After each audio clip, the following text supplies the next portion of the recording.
Traders, ये stocks अगर आपने अपनी नज़र में नहीं रखे थे हमारे एनालिसिस के बाद भी तो शायद आपने प्रॉफिट्स अपने मिस कर दिए हैं। बट कोई नहीं, यही कह सकते हैं कि आगे ध्यान दे के रखिएगा क्योंकि हमारा सिलसिला यूं ही चलता रहेगा। तो पहला जो स्टॉक है दैट इज़ गुजरात गैस। इसको समवेयर अराउंड मैंने देखा था 484 के आसपास। अब 484 के आसपास से अगर हम एंट्री देखें इससे और जो हमारा हाई देखें इसका, तो 27% टू 28% का हाई है, जिसमें स्विंग के भी छोटे मोटे टारगेट्स और स्विंग के बड़े टारगेट्स भी दोनों अचीव्ड है। ठीक है, तो आई होप आप समझ गए होंगे कि अब देखो रिट्रेस ले रहा है, रिट्रेस ले चाहे नीचे आ जाए कोई मतलब नहीं है, अपने को अपना स्विंग मिल गया एग्जिट करो, है ना। होल्ड करना मतलब कि आप पोजिशनली चीज़ को लेके जा रहे हो, इस चीज़ में थोड़ा सा डिफरेंस बना के रखिएगा। दूसरा स्टॉक जो था बहुत शानदार stock, that was Sindhu trade links. छोटा स्टॉक था, रिस्क जहाँ पे छोटा स्टॉक होता है वहाँ पे रिस्क थोड़ा सा होता है, बट रिवॉर्ड भी वहीं पे ज़्यादा होता है। तो इसको समवेयर अराउंड मैंने देखा था 28 के आसपास, और यहाँ से अगर आप मूव देखोगे, फैबुलस मूव इसने दिया है, दैट वाज अराउंड 50% का मूव। अब नीचे चला जाए ऊपर चला जाए नहीं, मतलब 50% का जिसने मूव कैप्चर कर लिया होगा, या मैं कह रहा हूँ 30 भी कर ले 40 भी कर ले एक स्विंग में, इससे ज़्यादा आप क्या लोगे मार्केट से, बना के तो आपको दे रहा है, आप देख रहे हो ना। यहाँ पे अगर आप खरीदोगे और मार्केट यहाँ तक अगर चली गई है, यहाँ पे बेचोगे तो बनी बात है ना, प्रॉफिट हुआ है। आप मजाक में इन चीज़ों को बहुत लोग लेते हैं कि अरे यार मिस हो गया, या ध्यान नहीं दे रहे हैं, या एंट्री नहीं ले रहे हैं, तो ये मजाक ही आप कर रहे हो ना, क्योंकि यहाँ पे पैसा जब बन रहा है आप उसको सीरियसली नहीं ले रहे हो, तो you are just losing your things. बाकी कहने वालों को बस कह ही सकते हैं।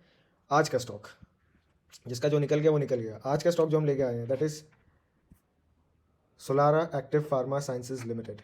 मार्केट कैप है 1449 करोड़। बुक वैल्यू है जो 407 का है, बट करंट प्राइस चल रहा है 403 का। ठीक है, फाइनेंशियली थोड़ा सा वीक स्टॉक है। इसका आर देखेंगे आप, रिटर्न ऑन इक्विटी, तो -1.44% है।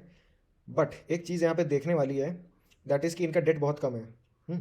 डेट कम है, उसके बाद थोड़ा सा और देखने वाली चीज़ है कि सेल्स आपको दिख रहे होंगे कि बढ़ रहे हैं, भले ही प्रॉफिट आफ्टर टैक्स या ऑपरेटिंग प्रॉफिट कम है, बट जो सेल्स है वो बढ़ रही है।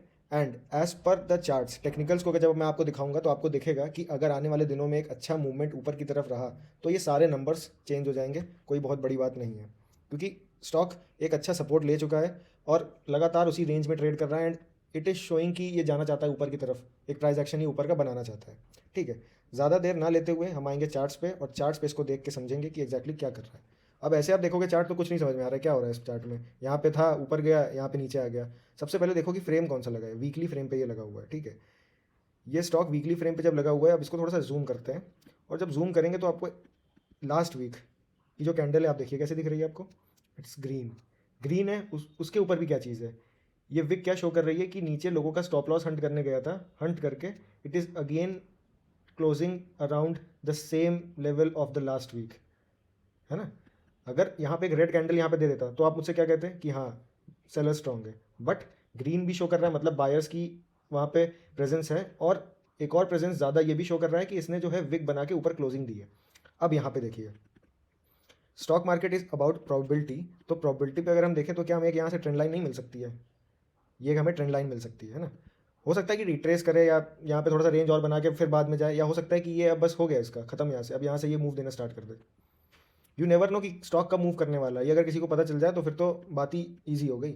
पर अब आप देखिए यहाँ पे, अगर ये सेम प्राइस एक्शन को कंटिन्यू करता है और ये रेंज अराउंड ब्रेक कर देता है 500 और 450 के आसपास, 450 और 500 को जैसे ही ये ब्रेक करेगा, एक बहुत शार्प मूव आएगा। और इसके नेक्स्ट हाइज आप देख रहे हैं, स्टॉक 1800 1900 के आसपास था। अब आने वाले दिनों में ये 1800 1900 एक ही दिन या एक हफ्ते या एक महीने या 6 महीने में, ये किसी को नहीं पता। अगर देखो प्राइस एक्शन को कंटिन्यू करेगा तो धीमे धीमे ऊपर जाएगा, पैसा तो बन रहा है ना। अब यहीं पे कंपनी के नंबर्स भी अगर अच्छे आने लगे तो ये स्टॉक, आप समझ रहे हो ना। अगर आप एक ट्रेडर हो तो आप इस चीज़ को समझ पा रहे होगे कि अगर ये जोन्स को ब्रेक करेगा तो फिर बायर्स एक्टिव होते रहेंगे, क्योंकि प्राइस अगर ऊपर जा रहा है तो कौन लेके जा रहा है, बायर्स लेके जा रहे हैं। प्राइस अगर नीचे जा रहा है तो कौन लेके जा रहा है, सेलर्स लेके जा रहे हैं। बट अभी क्या दिख रहा है, प्राइस रेंज में है। लास्ट वीक इसने स्टॉप लॉस हंटिंग करी है, एंड स्टॉप लॉस हंटिंग करने के बाद ये ट्रेंड लाइन का जस्ट सपोर्ट लेके फिर से ऊपर की तरफ जा रहा है। तो इस स्टॉक को अपनी नज़रों में रखें, बिल्कुल रखें, हम तो रखे हुए हैं, और बैच मेंबर्स भी रखे हुए हैं, जो प्रॉफिट बनाएंगे वो भी रखे हुए हैं। आप भी रखिएगा, क्योंकि अगर मार्केट में है तो थोड़ा सा निकाल भी लो, है ना। केवल गंवाना ही नहीं है मार्केट में, बहुत सारे लोग हैं ना, इंट्राडे इंट्राडे ऑप्शंस ऑप्शंस, ये सब भी तो अपॉर्चुनिटीज़ ही हैं आपके लिए, पैसा ही तो आप बनाने आए हो मार्केट में ना। तो एट द एंड देखो कि कहाँ पे अपॉर्चुनिटी दिख रही है, सेफ एंड सिक्योर अपॉर्चुनिटी कहाँ पे दिख रही है। तो आज हमने एनालिसिस करी सोलारा एक्टिव फार्मा पे, एक सिंपल एनालिसिस करी है, कोई बहुत हेक्टिक इंडिकेटर्स और तमाम चीज़ों को लेके मैंने नहीं किया। अब देखोगे सिंपल एनालिसिस है, केवल किसकी साइकोलॉजी को हमने समझा, बायर्स एंड सेलर्स की। अगर इतनी चीज़ें आप देख के अगर ट्रेड करोगे तो चीज़ें सिंपल रहेंगी। और मान के चलो आने वाले दिनों में हम 1 महीने 2 महीने 3 महीने 4 महीने बाद अगर इस स्टॉक को कहीं 500 600 के आसपास देखते हैं तो हमें क्या दिखेगा कि हमने अपनी एनालिसिस को माना, हमने उस पर विश्वास किया, हम उसके लिए कॉन्फिडेंट रहे एंड उसके बाद उसने हमें पैसा बना के दिया। क्योंकि एंट्री मिस हो गई तो एंट्री मिस हो गई, फिर आप नहीं पकड़ पाओगे इसे। तो जैसे मैं कहता हूँ कि बाय या डिप मुझे बहुत पसंद है, तो I am just looking for this stock. जैसे ही एक अच्छी एंट्री मिलेगी या मंडे को मिलती है एंट्री, तो I am gonna surely I mean get into this. आप लोगों को कैसा लगा ये स्टॉक, क्या आपका व्यू है, आप बिल्कुल कमेंट्स में बताइएगा। और जो नेक्स्ट स्टॉक है आप चाहते हो कि जिस पे मैं एनालिसिस करूं, जिसके टेक्निकल्स को हम डिस्कस करें, आप कमेंट्स में बता सकते हो। आई होप वीडियो आपको अच्छी लगी होगी। तो अगर अच्छी लगी है लाइक करें, कमेंट करें, शेयर करें, सब्सक्राइब करें एंड जो नोटिफिकेशन बार है, जो नोटिफिकेशन बेल है, उसको ज़रूर दबा दें कि नेक्स्ट बार जो वीडियो आए आप पे तो वो नोटिफाई आपको कर दे कि वीडियो अपलोड हुई है, तो you don't miss that stock. Thanks for watching the video, I hope you like it.